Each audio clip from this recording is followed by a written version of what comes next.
Hello, this is Robert Stearns. Hey, I want to thank you for tuning in.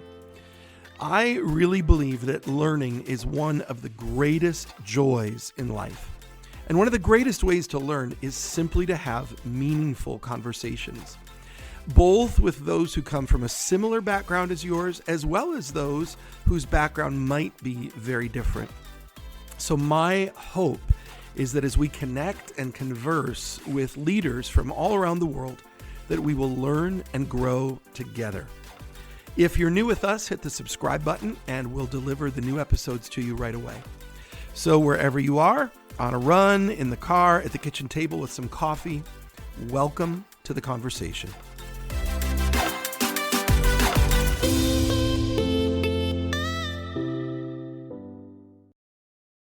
And good evening, brothers and sisters, friends, ladies and gentlemen from all across America, around the world. I want to tell you something.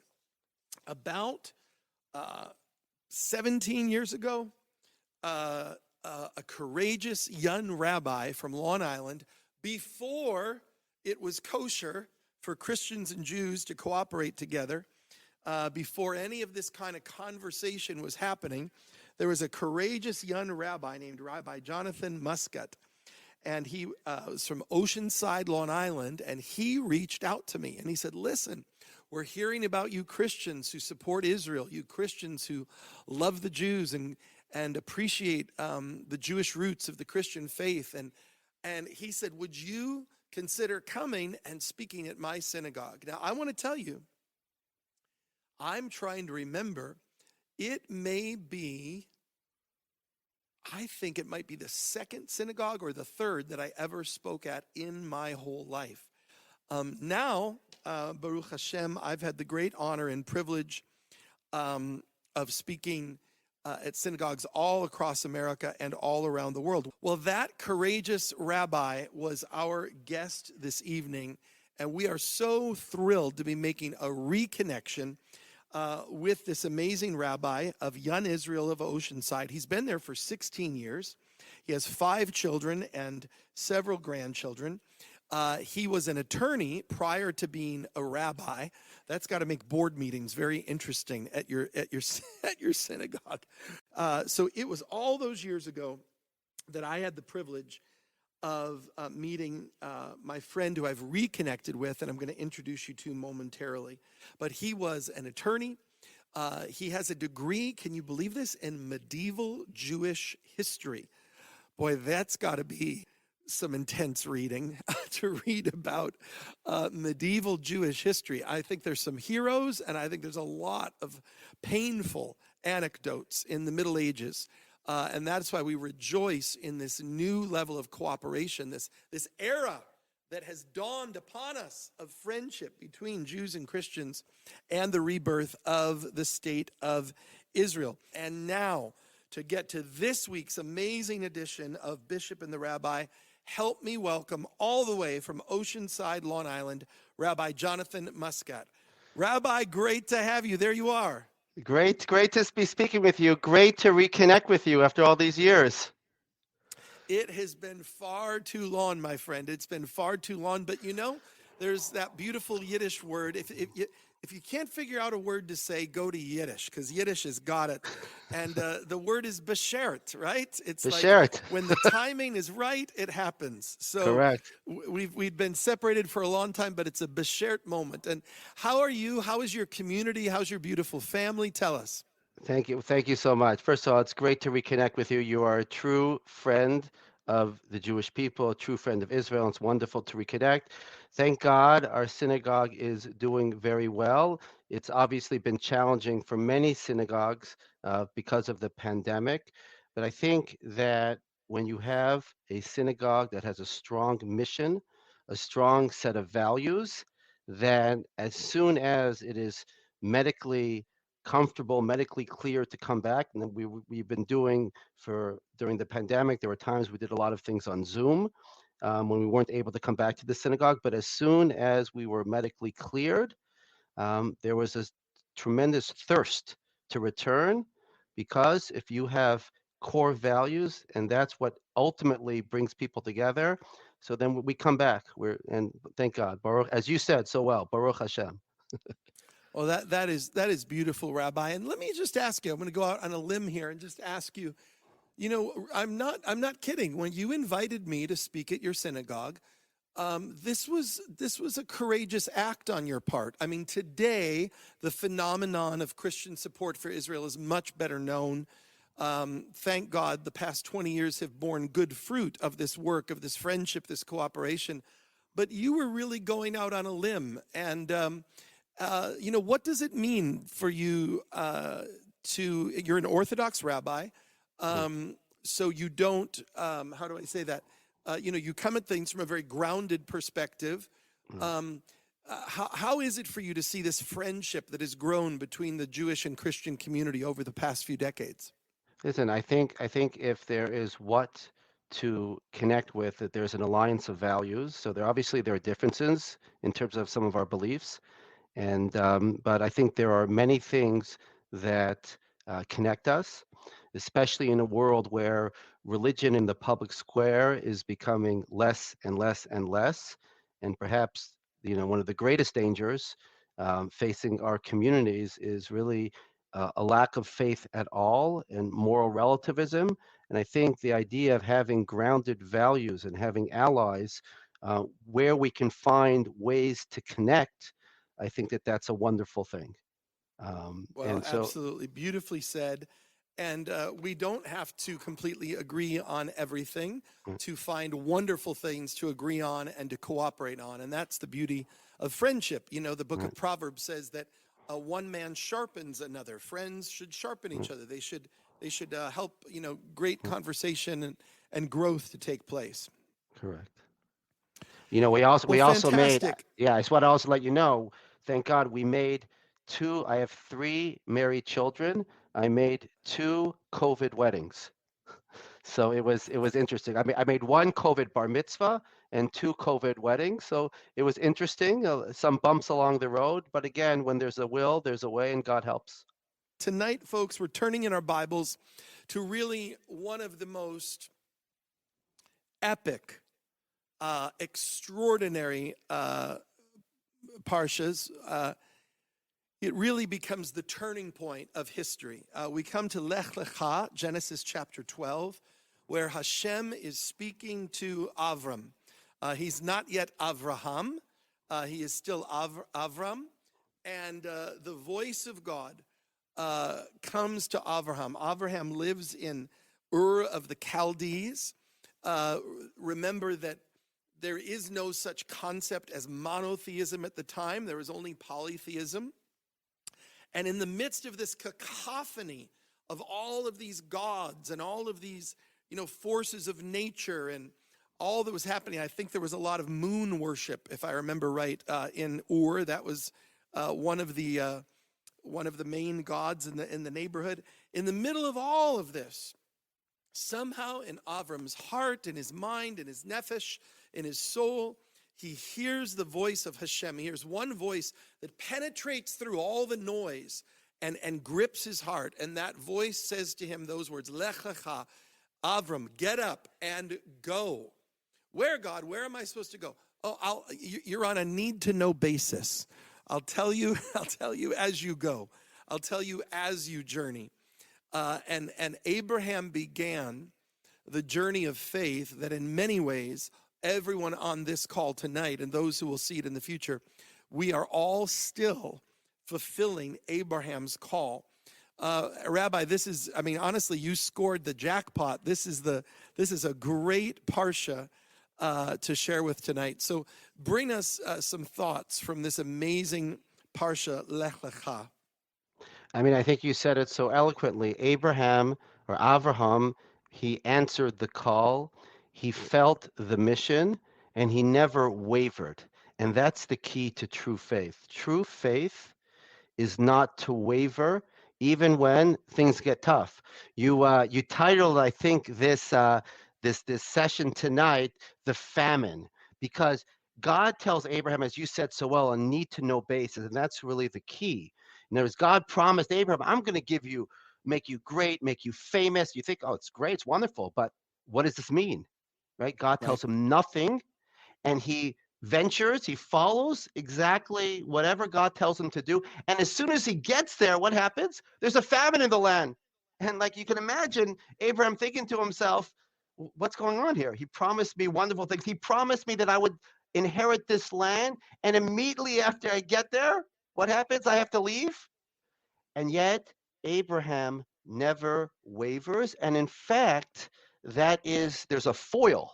There's a foil as a character, as the foil, that's his nephew Lot, because Abraham goes with his wife Sarah and his nephew Lot, and there's some indication where Abraham thinks, or maybe the reader, when he reads this, we all know that after Abraham, Isaac takes over for him. But if it's the first time reading this book, you think maybe Lot's going to continue his mission.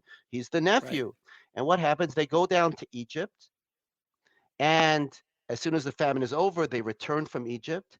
And then the shepherds of Lot and Abraham begin to quarrel. And Abraham and Lot decide to split up. And what happens? The Torah tells us that Lot sees there's that area that called Sodom and Amorah.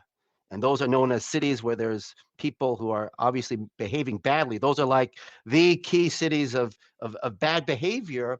But what does Lot see? Lot says, oh, it's very fertile there. What does he say? It's Ke'eretz Mitzrayim. It's like the land of Egypt. Because what happened? Abraham and Lot go down to Egypt. They have their core mission. Abraham stays on course, but all Lot sees after he goes to Egypt, he's going after the money. He's going after the fertile land. I don't care that the people of Sodom and Amorah are described as Ra'im v'chataim l'Hashem od, that they're considered wicked and sinful.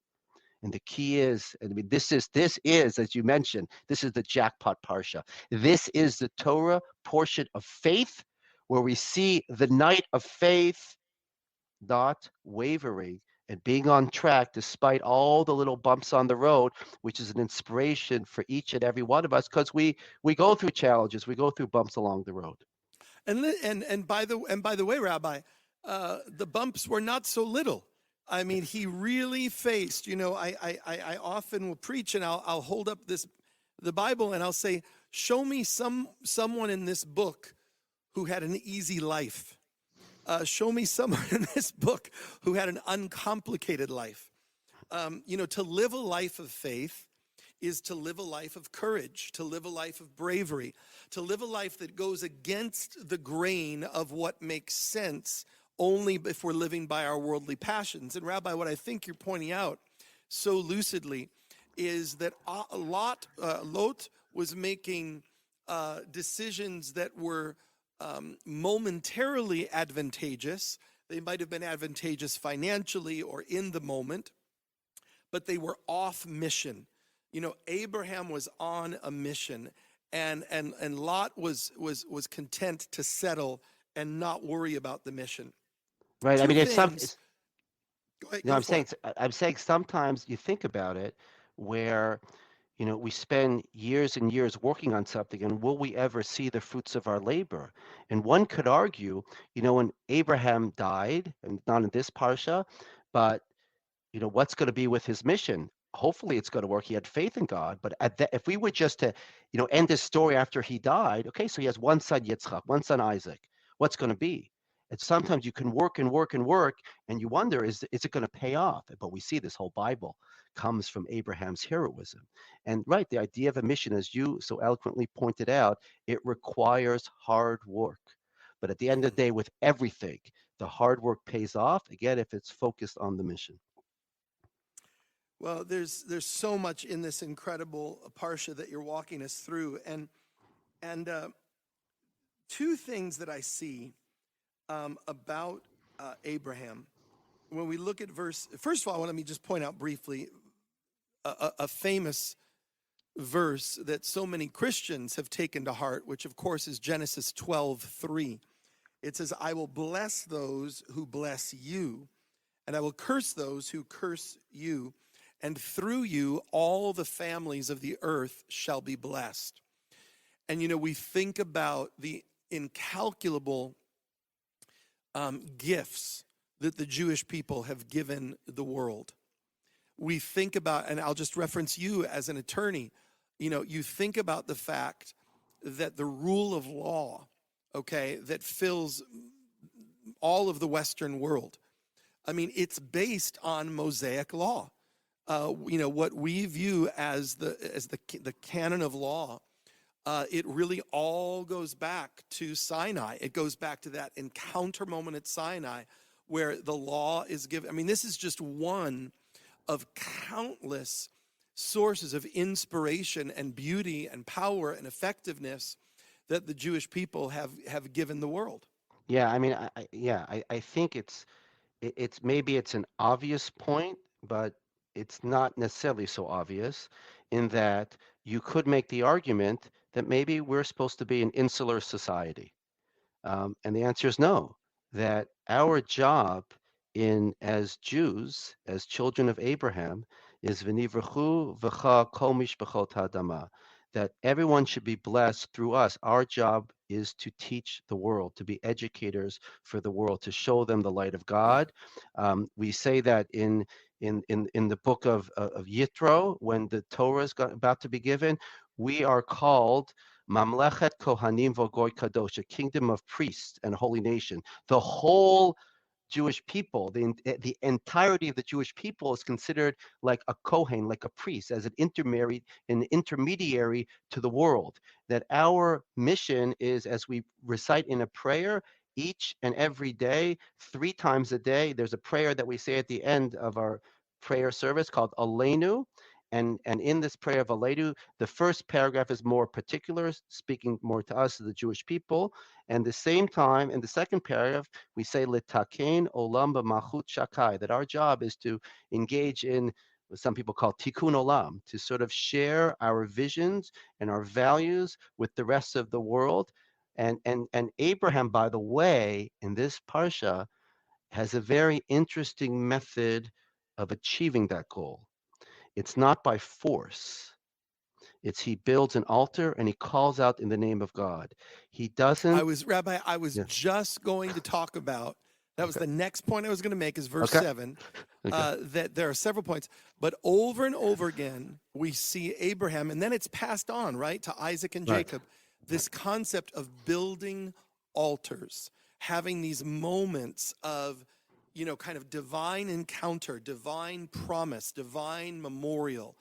And you're telling us, there are other traditions, some religious traditions, and even some non-faith traditions that exert belief system by force. We see things, for example, in North Korea. We see things in China where there's gross human rights abuses, and you're really forced to line up with a certain way of thinking. But Abraham does it differently, Rabbi. Tell us about that. Yeah, I mean, he does this. I mean, he does this by simply calling out in the name of God. There are rabbinic stories that are not actually in the text, but they're rabbinic stories saying that Abraham invited guests to his house, and when people would finish eating, he would encourage them to thank the one who created the food, and that he would lead them to explain to them that they should express gratitude not to him but to God. But there's a great story in the text that when his nephew Lot is in the city of Sodom, so there's a war, there's a battle.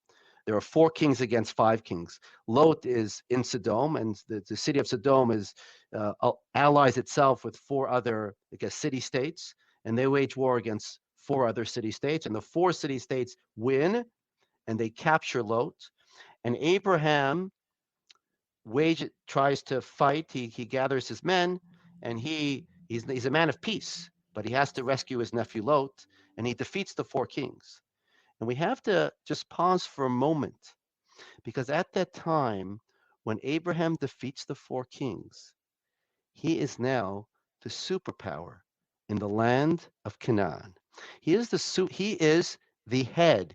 He defeated the 4 kings who defeated the 5 kings in this land. And what land is this? This is the promised land that God says, I'm going to give to your descendants, and you're going to father a chosen nation, a nation of ethical monotheism. And think about it. Abraham now had the ability to force this land, which was promised to be to him and his descendants. He could force his religion, his worldview, his religious worldview, which he felt so passionately about, upon the whole land. He had the ability to do that, but that's not his way. And in fact, throughout Jewish history, I think there was one time, one of the there in the story of Hanukkah. Just we'll come, go there for a second. The last of the Maccabean brothers was Simon, his son John Hyrcanus. During his reign, he forcibly converted the Idumeans from Edom in southern Israel, and that's viewed as a black mark. That was probably the only time in Jewish history where the Jewish people forcibly, the nation forcibly converted another group of people. We do not believe in that, and this is evidenced by this week's parsha. Have faith, have profound faith, unwavering faith, but share it by means of education and share it with love. And by means of example, right? An example, By yes. means of just living it out. But Rabbi, it's just beautiful that living by example becomes its own advancement of your faith. I'm thinking of a beautiful Christian saying that we have from a famous medieval saint, Saint Francis. And Saint Francis is attributed with saying this: preach the gospel at all times, use words only when necessary. I hear. So your life should be your sermon. Your actions should be your sermon. The way you conduct yourself, how you conduct your business, how you treat the stranger on the street, how you interact with your neighbors. This should be the testimony of your faith. The words and the theology are secondary. They're important, but they're secondary. The primary thing is, are you demonstrating the character of your faith in how you live and how you act? You should know that there are some people that I speak to in my congregation on a somewhat regular basis, and there are a few people who have an objectively challenging life. If you compare their lives to some other people, they have an objectively challenging life. And some of these people have a tremendous sense of faith, and an expression in Hebrew called Gamzu Latova. This is also for the best. This is what God wills, and therefore they accept whatever happens to them lovingly. And I tell them exactly your point. I don't quote St. Francis, but I tell them your point, which is your attitude and your approach to life is probably more effective than 1,000 sermons that I would give on faith, just by watching how you conduct your life and how you live your life under troubling circumstances. Well, it's absolutely beautiful. So listen, I want to talk before we close tonight. Let's go over, if we can, to this incredible chapter 15.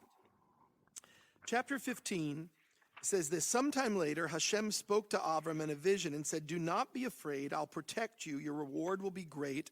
And of course, Avram enters into this dialogue because God keeps promising, and there's no sign of anything. He's got no kids. How is, and he, honestly, Rabbi, he's got to be questioning his sanity. He's got to be questioning, is any of this ever going to come true? And then the Lord in verse 9 says, "Bring me a heifer and a female goat, a ram, a turtle dove, and a pigeon." And Avram presents these. And then there's this powerful section. It says, "The sun goes down, and Avram fell into a deep sleep, and a terrifying darkness came down over him.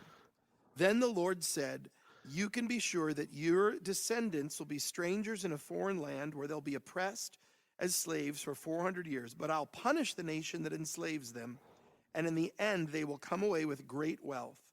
As for you, you'll die in peace and be buried at a ripe old age.'" And then this beautiful verse 17, "The sun goes down, darkness falls, and Avram sees a smoking fire pot and flaming torch pass between the halves of the carcasses.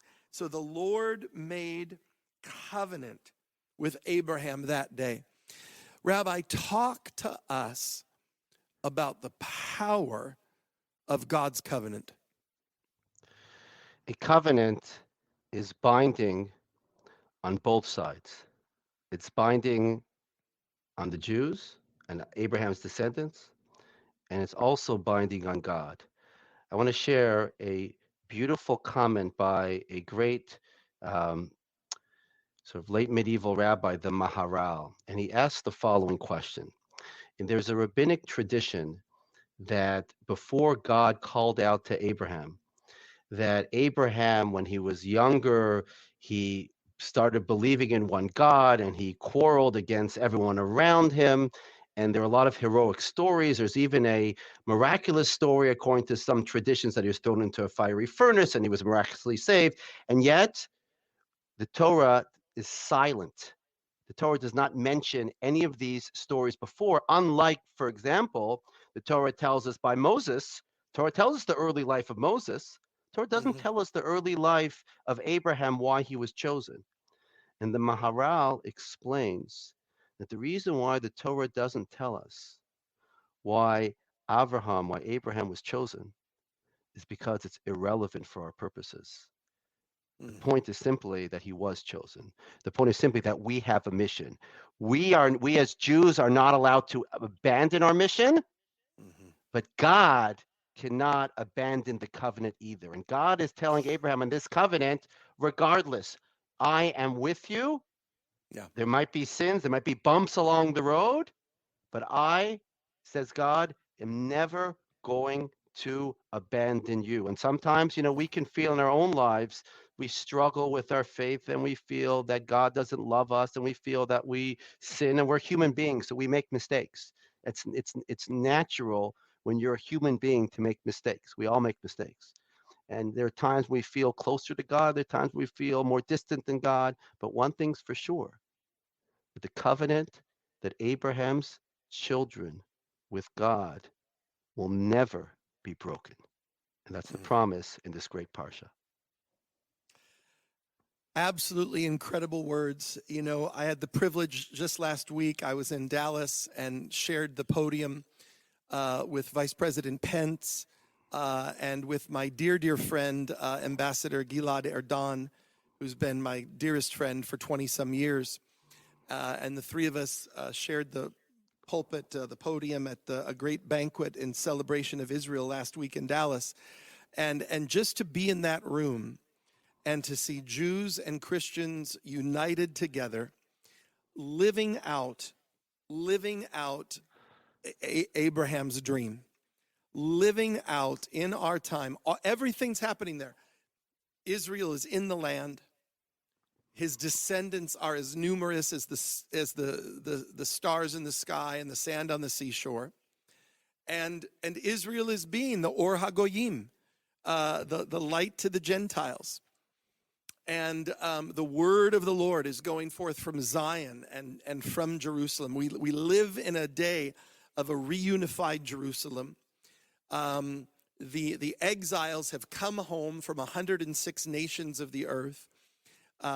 Because of Rabbi Eliezer ben Yehuda, the Hebrew language has been reborn and spoken in our day, in our time. We're living in the time of the fulfillment of the dreams of our father Abraham. I mean, it's amazing. And in fact, some of these cities that we read about in this week's parsha, Shechem, we read, or Elon Moreh, Beit El, Hebron, right? In Judea, Samaria, are The heartland. the heartland, are biblical cities. This is it. This comes. It's not simply the state of Israel is not simply a response to the Holocaust that some may want to argue. That's right. It's not simple. It's connected to what we read today, this Shabbat, and what we're reading about in these coming weeks. It's connected. It's a thousands and thousands of year old history, and becoming alive, where people have the opportunity not to merely be bystanders, to actually fulfill and live a dream that people have prayed about for thousands and thousands of years. This is not simply a new dream that some or new vision that some people Right. observe, this is returning home. This book tells us that we have returned home. And I truly thank you Amen. for your support for this mission and to recognize this great gift that God has given our people and that you're so supportive of it. Well, it is our privilege and our joy. We are all kvetching because we haven't been able to get back to Israel for 2 years now. It's driving us crazy. I've been in Israel every year since 1994, usually 3, 4, 5, 6 times a year. Right. And so we've missed it terribly. We're hoping to go back very, very soon. By the way, I have a daughter who's studying in Israel in seminary. So we want to try to get back to see her this hopefully in a few Kola months. kavod, mazel But tov. yes, And where thank is God. she? She's in a place called Migdalos, which is in the Gush area in Judea and Of Samaria. course, yeah, Yeah. absolutely. So Beautiful. thank God. I mean, not too far from Efrat there. Not too far at all from Efrat, correct? You know your Exactly. Israeli Yeah. geography. Very good. We Rabbi Riskin said to me once, Robert, why don't you move to Efrat and open the first evangelical church in Efrat? That's what he said to me. I'm not going there. Listen, this has been an amazing time tonight. We're so glad you've tuned in. And indeed, whatever you do, always remember to keep Israel in the center of your heart. Let God use you like he did Abraham. Listen for the voice of God. Follow the plan of God. Make altars. Don't force your beliefs on other people. Live your life in front of them. And know that any dream worth having is a dream that's going to live on beyond you. So hold on to that and live for that. Rabbi, I want to give you the last word tonight. So take it away, the last closing thought. I think that this Torah portion really tells us about our faith, and I think it tells us that, like what you said, Abraham was tested again and again and again, and I think we need to draw inspiration. We just look at the Bible. Look at the Torah portion, look at our biblical histories, study the Torah. Just keep on studying and studying and studying. That's how we derive an nourishment. It's not simply an intellectual exercise, like I know more facts, but you actually it's an emotional experience. Maimonides has said that if we study Torah, that we fulfill the mitzvah of loving God, because studying the Torah is not merely an intellectual experience. It's an emotional experience. It's one that we draw close to God. So I invite everyone in the audience to study Torah, learn Torah, live Torah, and let it pulsate through your veins. Beautiful. Beautifully said, Rabbi. Great to be together tonight. And everybody remember, keep praying for the peace of Jerusalem. God bless you, everybody. Good night. Hey, thanks for joining us today. If you want to learn more about Eagle's Wings or become a partner to advance this global movement, visit www.eagleswings.org.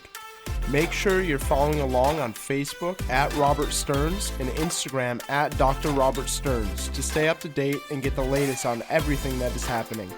Until next time, blessings and keep praying for the peace of Jerusalem.